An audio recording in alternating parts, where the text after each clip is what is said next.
You're listening to a 3CR podcast created in the studios of independent community radio station 3CR in Melbourne, Australia. For more information, go to allthews.3cr.org.au. Evil minds that plot destruction, sorcerer of death's construction, in the fields of bodies burning, as the war machine keeps turning,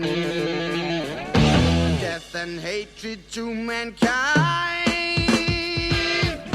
poisoning their brainwashed mind. Welcome to the Anarchist World This Week, broadcast across Australia on the National Community Radio Satellite. Listen to the Anarchist World This Week, Australia's sacred cow slaughterhouse. Listen to analysis of local, national, international events. Listen to analysis you'll never hear anywhere else.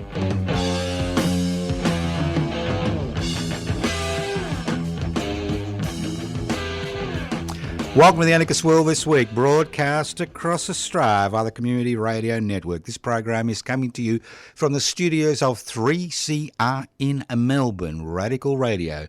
We're streaming live on 3cr.org.au, and in case you get called away, nature calls, you need to do a dump, don't forget the Anarchist World This Week is podcast. You can access the podcast by going to 3cr.org.au. The world's greatest producer, Kelly Whitworth, who adjusted the microphone for me in 3 seconds after I struggled with it for 5 minutes, will be podcasting the program.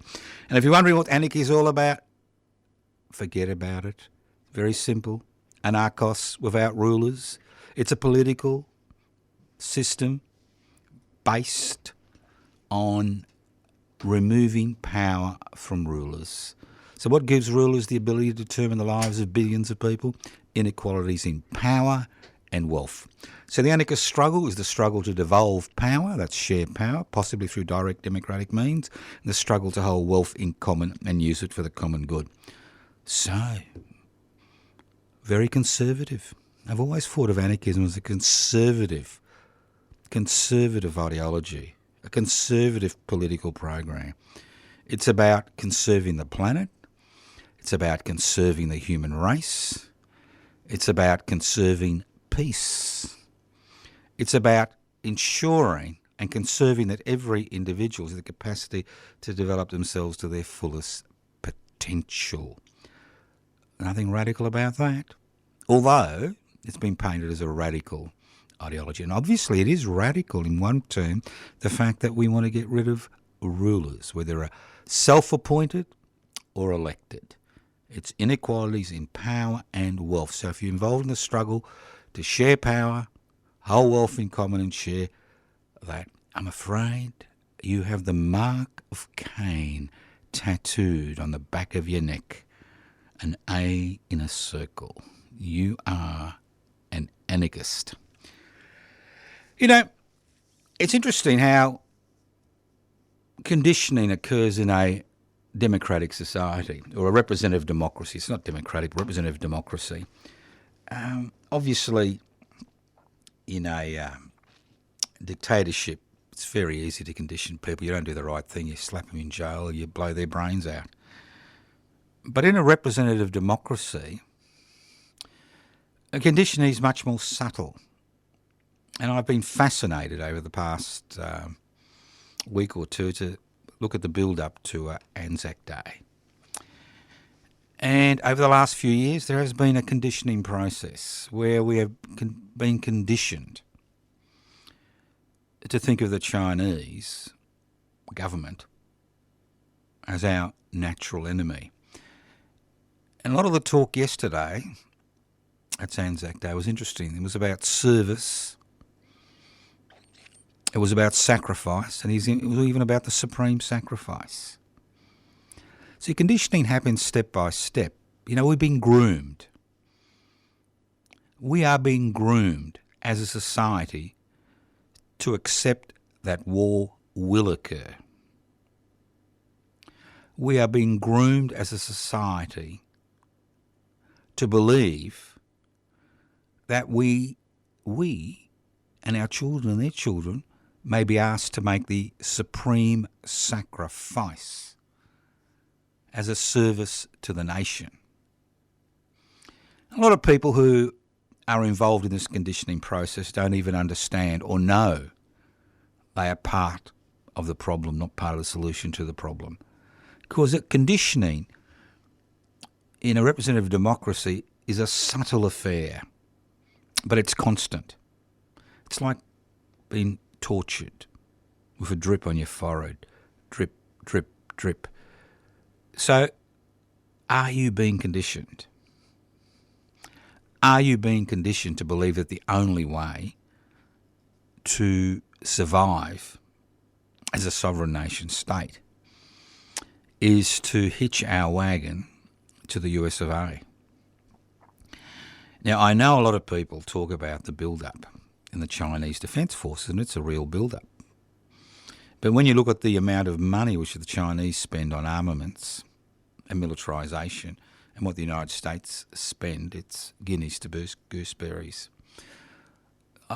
I like to look at, does a sovereign nation state have an expansionist history? Does a sovereign nation state has taken steps in order to ensure their expansionism isn't challenged?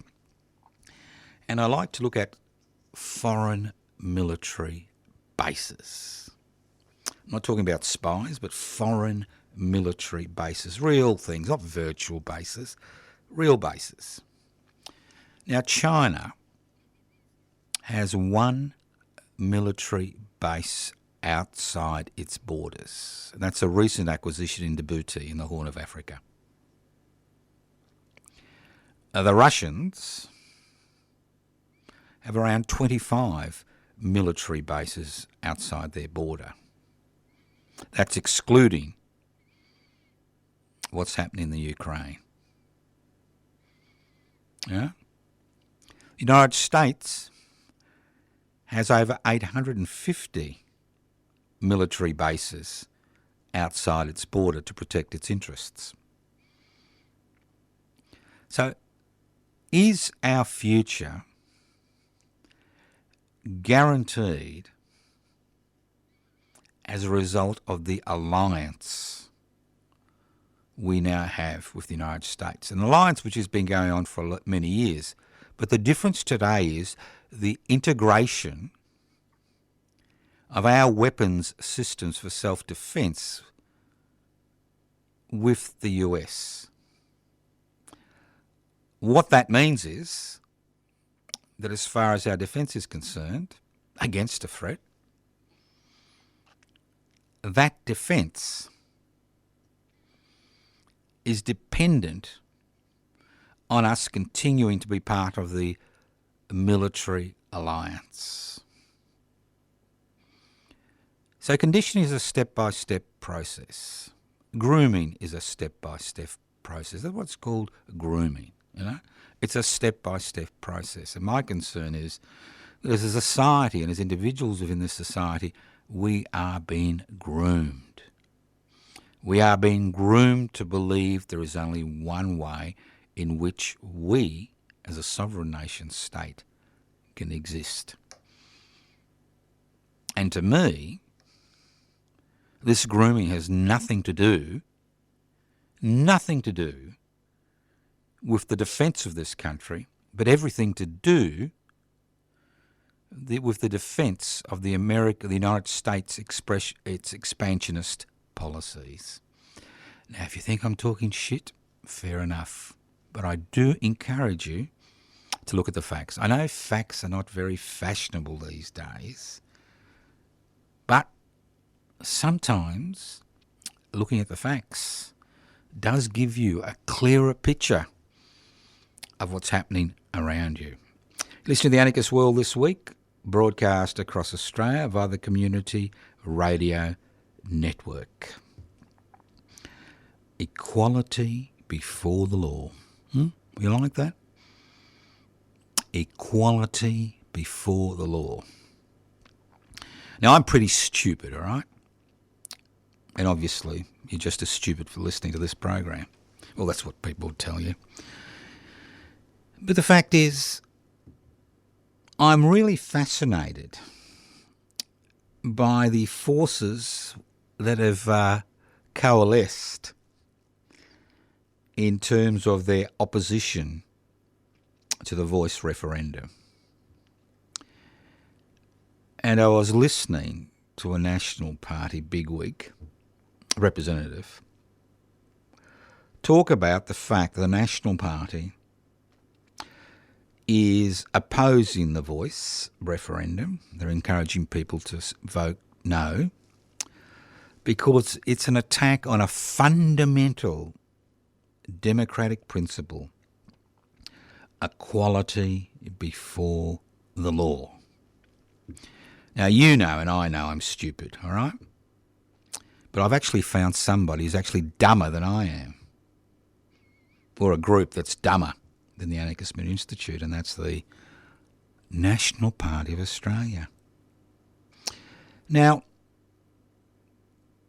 obviously, clutching at straws, they need to use terminology, and this is grooming again. They need to use terminology which creates division in society. Now, the Australian Constitution,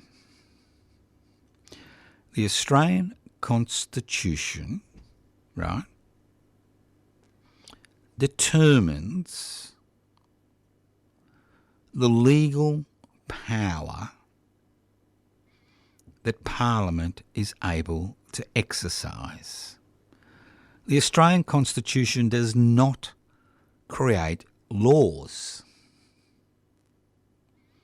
My National Party colleague, in inverted commas, colleague, is a bit confused. Very confused. When he thinks that the Constitution is what makes laws. The Constitution sets the boundaries on the power that Parliament has. The voice referendum, irrespective, what position you oppose or support the voice referendum, has nothing to do before the Furphy that we are all equal before the law. You know you're not equal before the law. I know I'm not equal before the law. And the amount of money I've got in my back pocket, disposable income for all that voluntary taxation I haven't paid, is what gives me an edge over some bum who's got nothing. Gives me an edge in the law courts. There's no equality.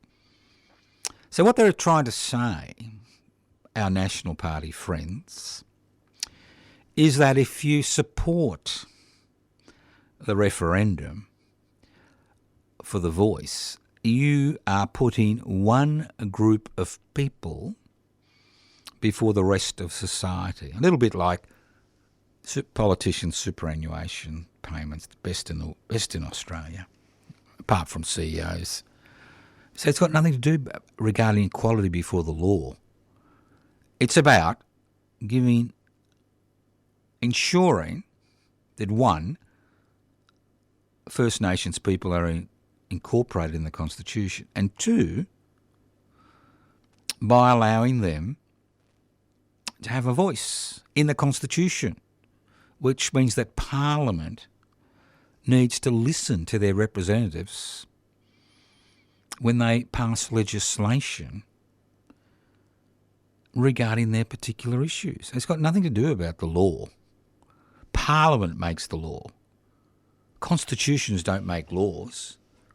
They define the power that can be exercised by Parliament or a dictator or whatever. So when we've got National Party bigwigs who are so intelligent that they make this fundamental mistake, you've got to think that they're not stupid. This is another little dog whistle. And we've seen a lot of little dog whistles come out during the debate regarding the voice to Parliament. You listen to the Anarchist World this week on your community radio station, north to south, east to west, across Australia, and 4ZZZ in Brisbane, which is not part of the Community Radio Network. Now, there is a budget coming up. Well, there's a few budgets coming up. And a budget is basically, so much comes in, so much goes out, so much is left, okay, to deal with debt. That's all a budget is. There's nothing magical about a budget. We all budget. And those of us that don't budget find ourselves in hot water by the end of the year, like yours truly. Now, I'm confused. I am really confused. We're told constantly, that bringing up children is the most important job in the world, the most important job in the country. All right? Bringing them up is important. So what do we do with single parents? It's hard enough making enough cash or digital dots on your bank account to pay your bills when you've got a couple, all right? When you've got two people looking after kiddies. But it's doubly hard when you've got to do the job by yourself, whether it's due to illness or divorce, death of a partner. Many reasons people find themselves as single parents. Domestic violence, tons of reasons. So most people who find themselves as single parents basically are living week by week, okay? Forget about those CEOs you see on television saying what a wonderful job they've got and the fact they're a single parent. They're a handful. They're like supermodels, 7 supermodels from 7 billion people. So most people who are single parents do it tough. So what did our great Prime Minister, Mr. John Howard, do? Well, he thought, these bastards are bludgers. They're leaners. They need to go back into the workforce to do part-time, underpaid, non-unionised work. So legislation was brought in which stopped single parents' benefits when the youngest child reached the age of 8. Okay? As if you can send them out to work at 8. They've got to be 9 before you can send them out to work, he says, laughing to himself. So doing the most important job in the world depends on you getting minimal support on a New Start allowance and forcing you, as a single parent whose most important job is to look after those children you're responsible for, to go to work and make a buck. Extraordinary. Currently there's a little bit of movement amongst the teals regarding this change and the fact that it should be brought back to 16. Look, I remember my aunt, who's now dead, and her husband got killed. He used to work in the railways. He got killed on the railways. She had 2 children under 6. Workers' compensation payments were minimal at that particular point in time. This is the 50s. And she relied on a single parent's benefit to bring up her children to the age of 16. Right? We did this in the 50s and 60s and 70s and 80s. But in the 90s, we decided that bringing up children by yourself, you need to be forced into some part-time, underpaid, non-unionised job somewhere. So it's good to see that there are a few people agitating for a change in this particularly heinous piece of legislation, which was supported by the Gillard government in 2011. Because the fact is, as we see over and over again, although a small number of people have got very rich and the investment class has got a little bit bigger as they push up rents, what we find is the majority of people find themselves in more difficult situations because of legislation, laws, which are passed by Parliament in this country. Nothing to do with the Constitution, which doesn't provide any protection for the individual from the arbitrary exercise of state power. It's basically the Australian Constitution, a document which should be rewritten, which regulates the relationship between the states which federated to form this country on the 1st of January 1901 and a central government which was created at that particular point in time. So, that's the great thing about living in the land of milk and honey, the greatest nation in the world. You can always slip backwards. And that's what we've done as a nation over the last 40 years.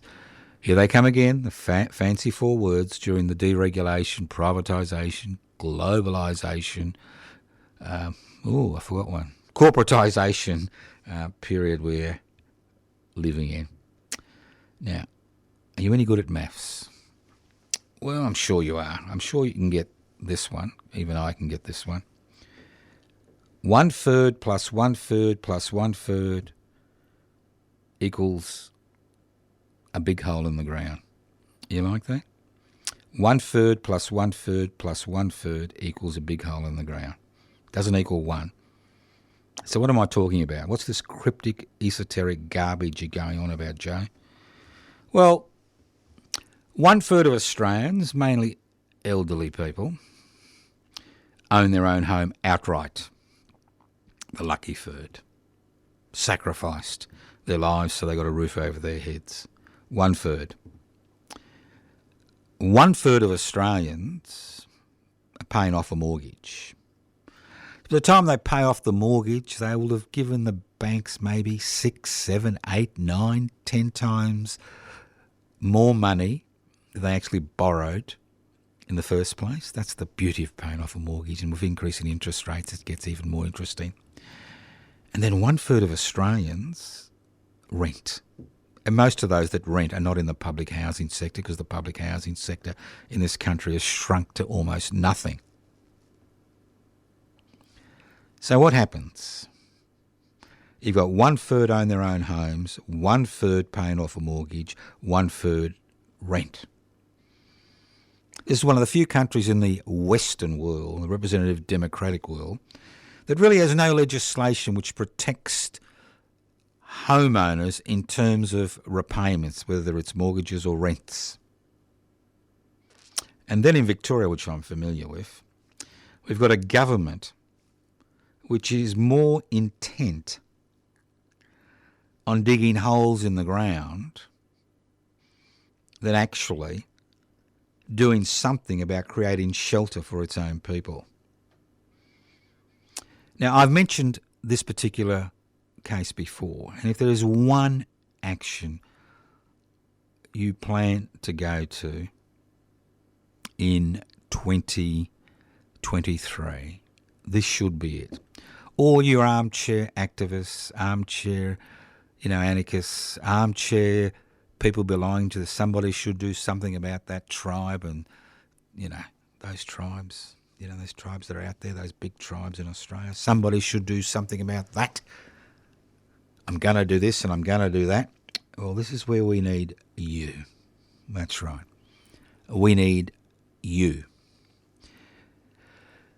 Now, Margaret Kelly is a 68-year-old former adult education teacher, a single parent in the past, although her son has now flown the coop, a disability pension.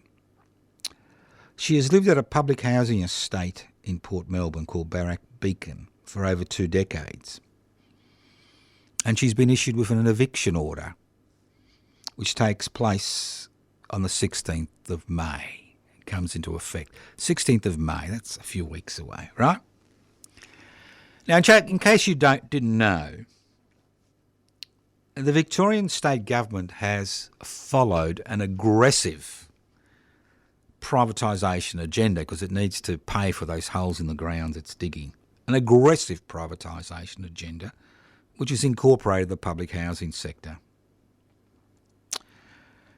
And we've seen the public housing sector shrink to almost nothing in terms of residential properties as the government embarks on its privatisation of public housing. And this is a classical case. Now, Ms. Gelly asked us, Public Interest Before Corporate Interest, which I'm the convener of, for some assistance. The Barrack Beacon Estate, public housing estate people, have been attempting for over a year and a half, I think, to get a meeting with the Minister of Housing, which tends to change. The current Minister of Housing is the Honourable Colin Brooks, MP. And she wants to explain to the Minister on behalf of the Barrack Beacon Public Housing Estate in Port Melbourne, there is another way. And that other way is incorporated in the 3 R's, not reading, writing and arithmetic, but retain, repair, reinvest. And she's suggesting, and the Barrack Beacon Estate people are suggesting, and many other people who are not, making a buck out of the privatisation have suggested, that it's much more suitable, not just suitable, it's much more investment friendly if they retain the public housing estates, they repair those public housing estates, and they reinvest in those public housing estates. And in many of those public housing estates, which now find themselves in the more desirable parts of Victoria, they can be expanded on that piece of land. But no, the Victorian State Government has got better ideas. They've got the big housing bill, the con of the century, that's the 21st century. Now, people are confused, and I understand the whole point about grooming people to accept things, right? You've got to groom them. You've got to condition them to accept that privatisation of the public housing sector is the only way. So, how do we groom them? We confuse them with a change in terminology. We use friendly sounding words to describe private housing. Social, community, affordable, inclusive housing. And even our beloved Prime Minister, who was brought up in a housing commission estate by a single mother, who would have been forced to go out to work when her son turned 8, and maybe he wouldn't be Prime Minister of the day, who wasn't forced out of her housing commission home, and maybe if Mr. what's his name, Andrews was the Premier of New South Wales, may have been a different story for our beloved Prime Minister. So we've got these words: social housing, community housing, affordable housing, inclusive housing, and I'm sure you'll find another one out there. This is about privately owned and privately managed housing, which theoretically provides housing for the poor and the distressed. Do you like that? The poor and the distressed. They're not publicly owned, they're not publicly managed. So the Barrack Beacon Estate, which currently has 89 2- and 3-bedroom units, which house about 250 people, is going to be transformed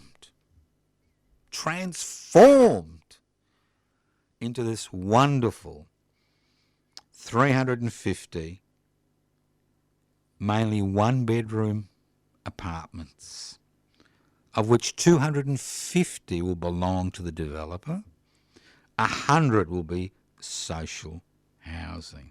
And the same thing is happening all over Victoria. Thousands of people have been displaced as the Victorian government continues this program ad nauseum for the last 8 years, and now it's its 9th year. Now, faced with a parliamentary opposition which is little more than a rabble, a disorganised rabble, and the Victorian opposition which has the same policies as far as public housing is concerned, and the fact that the normal people who'd be actually protesting against these changes and demanding that public housing be retained, repaired and reinvested in, now they're in the community social, getting nice money for their CEOs and staff. And the fact is, there's very few people now rooting for public housing. Now, I could talk ad nauseum about the theoretical basis, about public housing, that you need competition in the marketplace. You have a increased public housing sector, rents will decrease because fewer people need to rent privately. As rents decrease, people will leave. Investors, the 8% lucky you've got disposable income, will leave the housing market and put their money in something else, maybe Mr. Murdoch's little company, Fox, or whatever it's called these days. And housing prices would fall at the lower end. And also, a strong public housing sector is good for social cohesion, less crime if people got stable housing. Kids go to the same school, they have the same network of friends, and that's why, Margaret has been living there for over 2 decades. Now she's going to be uprooted. All she wants is a little chat to the Honourable Colin Brooks. Now, I'm sure the Honourable Colin Brooks department,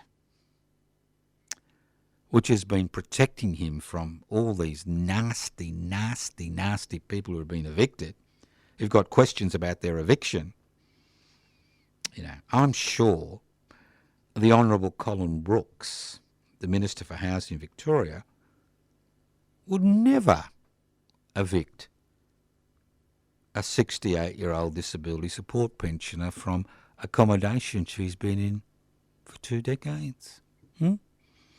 Obviously, they'll offer her something else somewhere. They can't offer her that community. They can't offer the security she has currently. Can't offer her any of that. And the same with many of the other. Most of the people have been driven off the Beacon Barrack estate because they understand that if they don't accept what they're given, they may find themselves homeless, and they've got kids and issues that they need to face with. But Margaret has made us sterner stuff. So, what are we going to do? Well, the first thing we're going to do, and I know this is a bit radical, we're actually going to hold a media conference on the steps of the Victorian Parliament House at 11:30 on Thursday the 11th of May, which I invite you all to attend. All you armchair anarchists and armchair activists, get your wheelie frames organised and come along. Because do I expect any of the mainstream, the other media, we're the mainstream media, they're just the offal. Do I expect the government-gelded ABC and the corporate-owned media to respond to Margaret Kelly? No. They may turn up. Hopefully they'll turn up. But more importantly, you'll turn up, and you're the important people. And at midday, on Thursday the 11th of May, supporters of the Save Barrack Beacon Group and Miss Kelly will be accompanied by all the people who turn up on the steps of the Victorian Parliament House to the Minister's office about a kilometre away at 50 Lonsdale Street. Now, Margaret is not asking for much. She's asking for the cruel, unfair and humiliating campaign that has been conducted by the Ministry of Housing under the leadership of the Honourable Colin Brooks, MP, to be halted. She's asking that the Minister speak to her, make an appointment, have a chat about an alternative way of looking at things. Not much to ask when you've been living at the same place for 2 decades and you face eviction from the 16th of May. What are they going to do? Bring the bailiffs, the police, the SWAT team? Think about it. But the thing is, without your support, nothing will happen. This is a campaign about shaming. That's right, shaming. Using the media to shame the Victorian state government, not just about the personal circumstances facing one person, Margaret Kelly, a 68-year-old disability pensioner, but at shaming the Victorian government about the program it has embarked on for the last 8 years to privatise what's left of the public housing sector. You're listening to The Anarchist World this week. broadcast across Australia via the Community Radio Network. My name is Joseph Toscano. You want more information about this? Go to the Facebook page, Public Housing Everybody's Business. Facebook page, Defend and Extend Public Housing, my own Facebook page, Joseph Toscano. And if you go to the YouTube channel, I think about a week or two ago I did a segment. If you go to the YouTube channel, Public Interest Before Corporate Interests, I think I did a segment on that too about 2 weeks ago on this particular issue. But as I said before, I can sit here and pontificate like a pope and nothing will happen because obviously I've got no ear. I'm not God's representative on earth, unlike the Pope.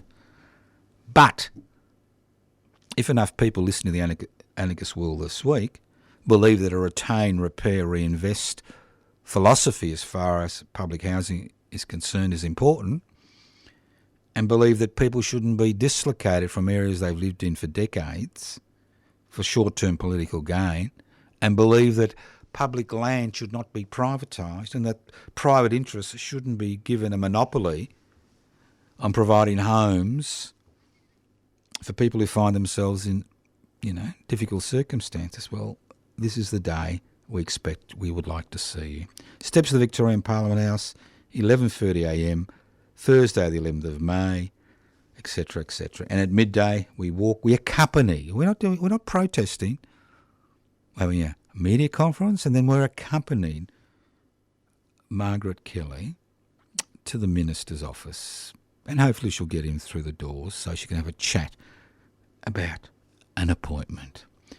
Listen to the Anarchist World this week, broadcast across Australia via the Community Radio Network. Now, just in case you've forgotten, and obviously if Anzac Day, it's easy to forget, May Day is around the corner, the 1st of May. So why is May Day an important day for me anyway? May not be for you. Why is May Day an important day for the radical fringe?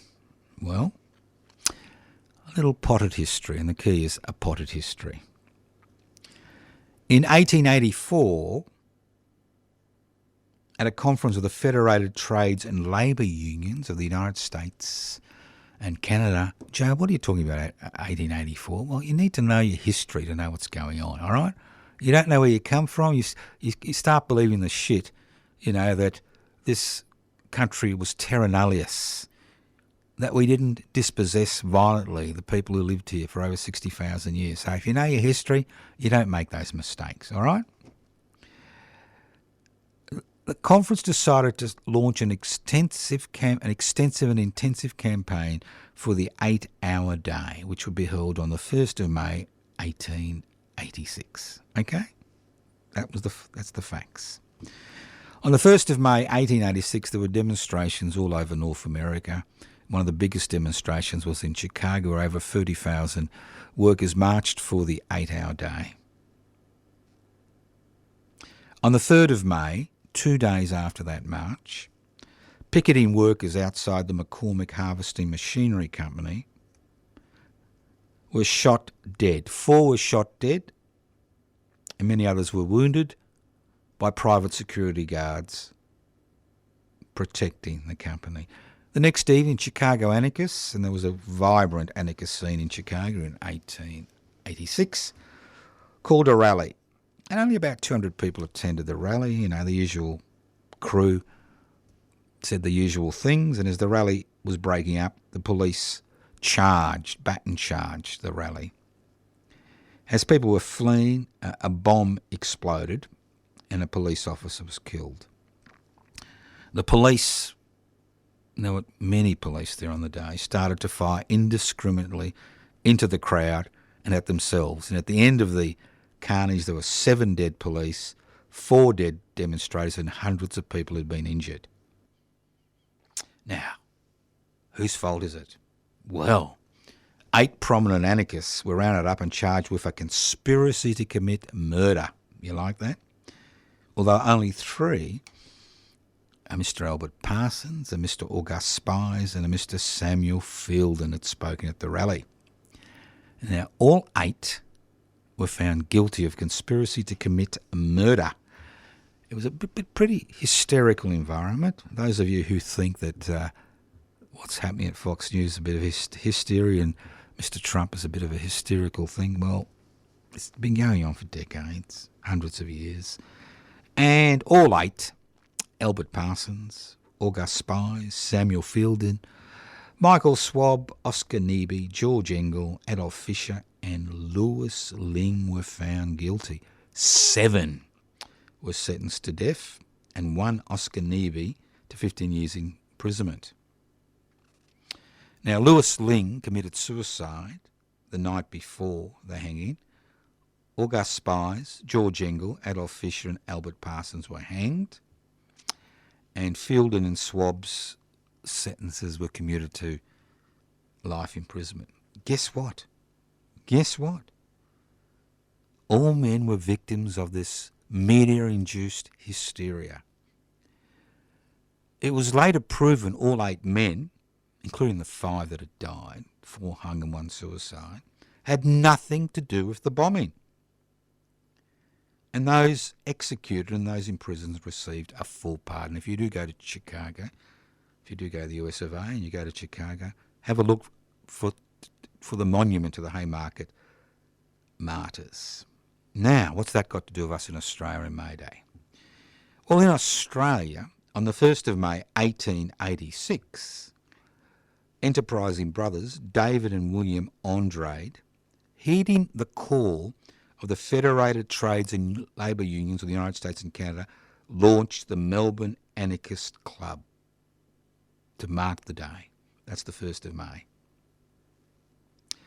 3 years later, on the 14th of July, 1889, the International Labour Conference, the Second International, decided to make the 1st of May a great day of international demonstration. There was even an Australian delegate, a Mr. John Norton, who attended the International Labour Conference, the Second International. Now, the Melbourne Anarchists, or the Melbourne Anarchist Club, had been celebrating May Day before that.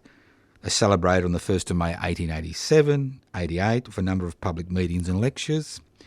And then May Day was celebrated in the offices of Dr. Malone, who later became the radical member for the seat of Melbourne. Not just now was the seat of Melbourne held by Mr. Bant, who's a Green, but even 120 years ago it was held by a radical. Not that I think the Greens are radicals, don't get mixed up there. And it was celebrating his offices in 1890 and 1891. In 1891, the east coast of Australia was in the midst of a huge strike, shearers' strike, which led to the formation of the Australian Labor Party. And on the 1st of May, 1891, the first Australian May Day celebration was held in Barcaldine. And this procession was led by 4 strike leaders wearing blue sachets.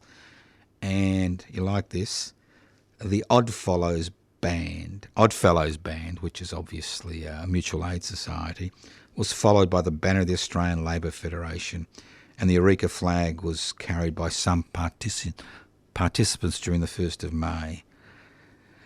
In 1893, moves were made in Queensland to have the 8-hour day celebrated on the 1st of May instead of Labor Day. So, in Melbourne in 1892, well-known anarchist Chummy Fleming organised the first May Day march from the Burke and Wills Monument down to the Yarra Bank. And the meeting was preceded by, obviously, talks.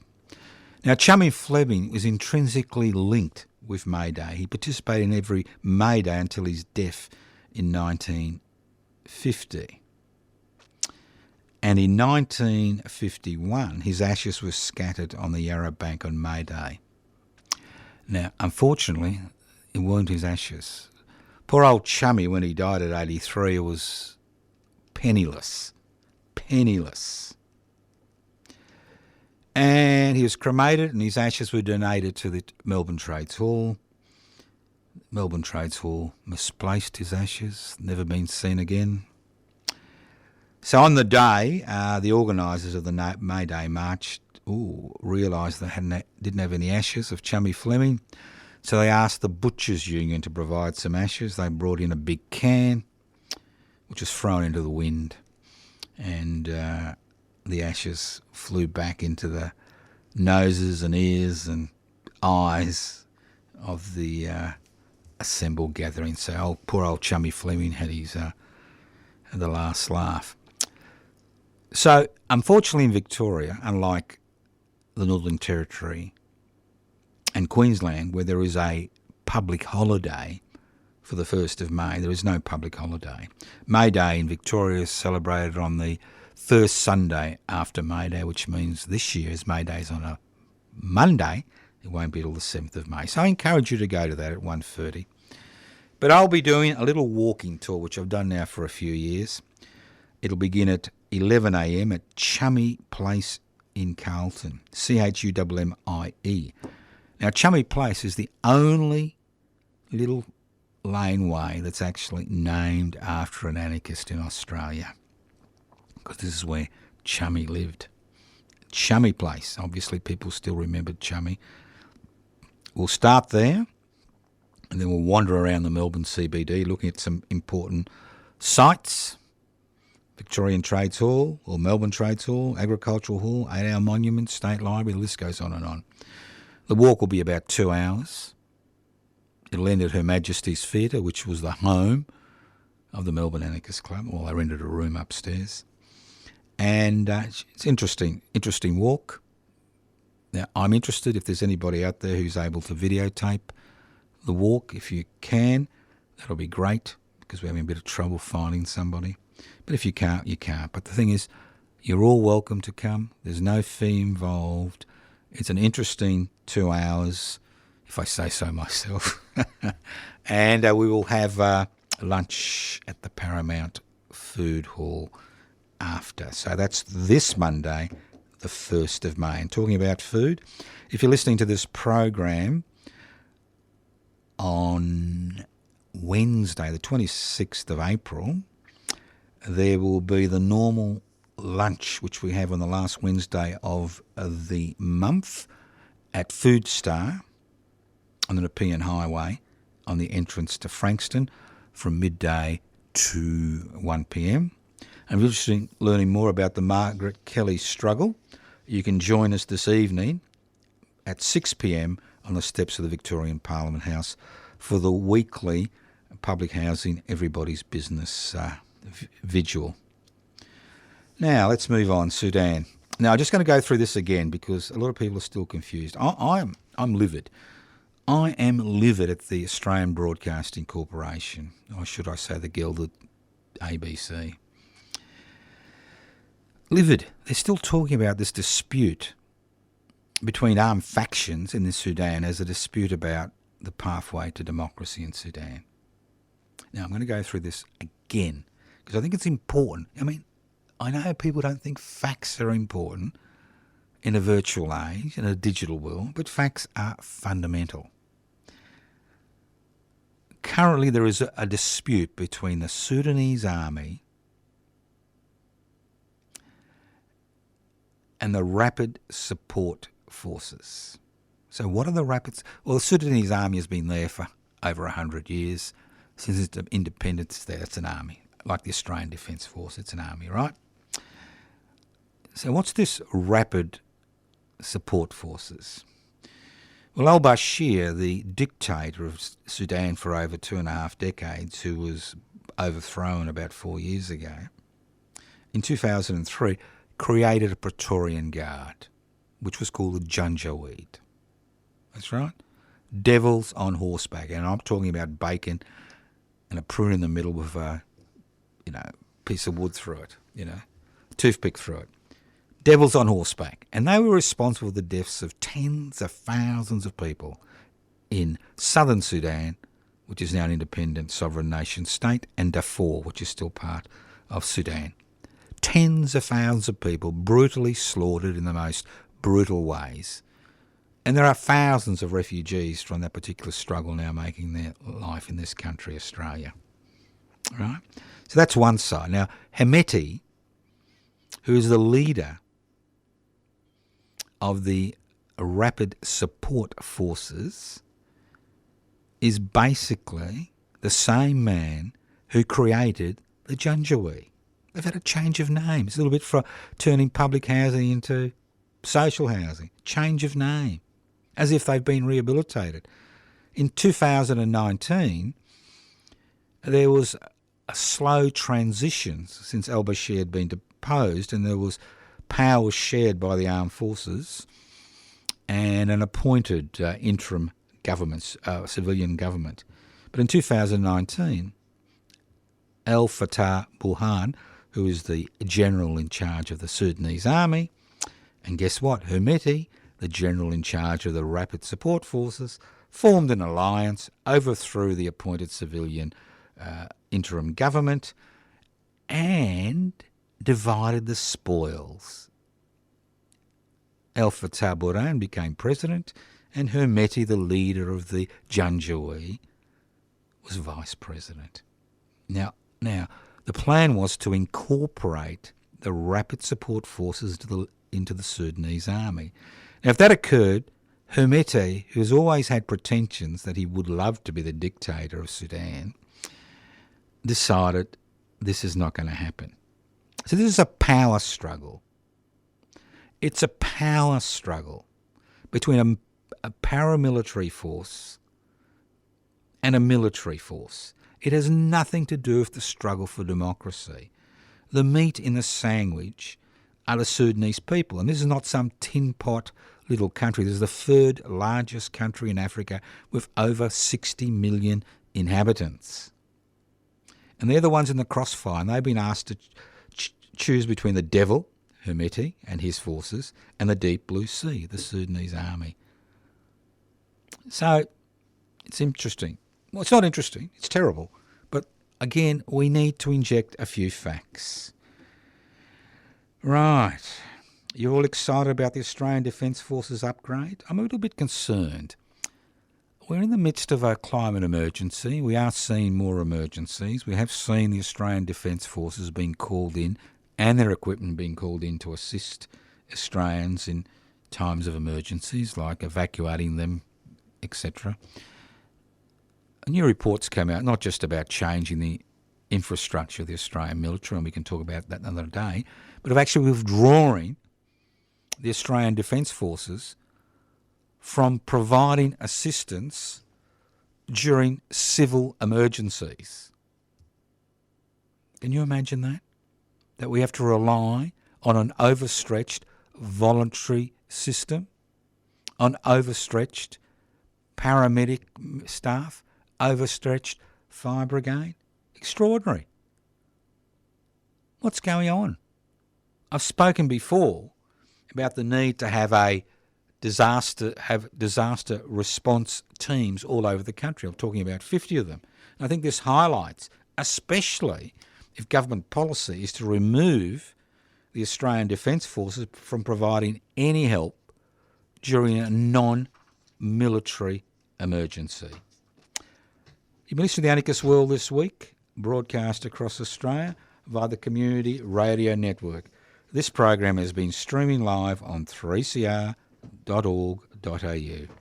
Now, for all you digital devils out there, and the devil has been the word of the program, you can access the Anarchist World this week by going to Anarchist World this week. Oh, that makes sense. You can go on Twitter at Anarchist3CRAM, at Anarchist3CRAM, and you can go to Anarchist World. Wow, that's Instagram, is it? Instagram, Twitter, Facebook. At Anarchist World this week is Instagram. My intelligent producer has told me. At Anarchist3CRAM. There's a little birdie there, so that's Twitter. And at Anarchist World. No wonder it's Facebook.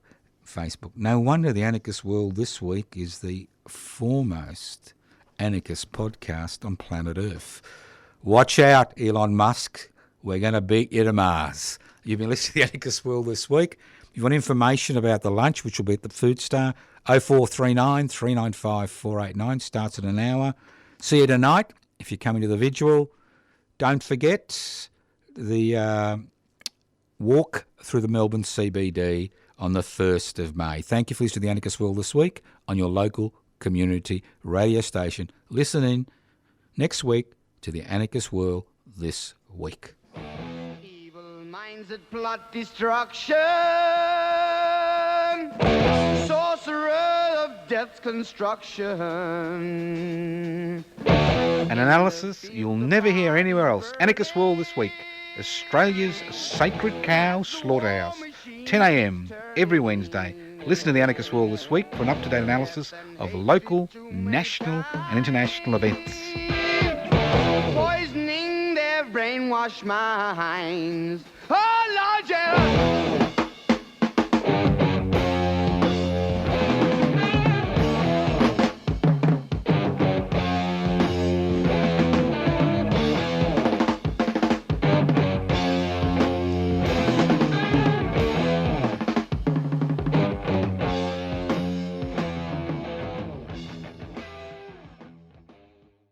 Become a 3CR subscriber today. Go to 3cr.org.au/subscribe or call the station on 03 9419 8377. Be a part of your community radio station. You've been listening to a 3CR podcast produced in the studios of independent community radio station 3CR in Melbourne, Australia. For more information, go to allthews.3cr.org.au.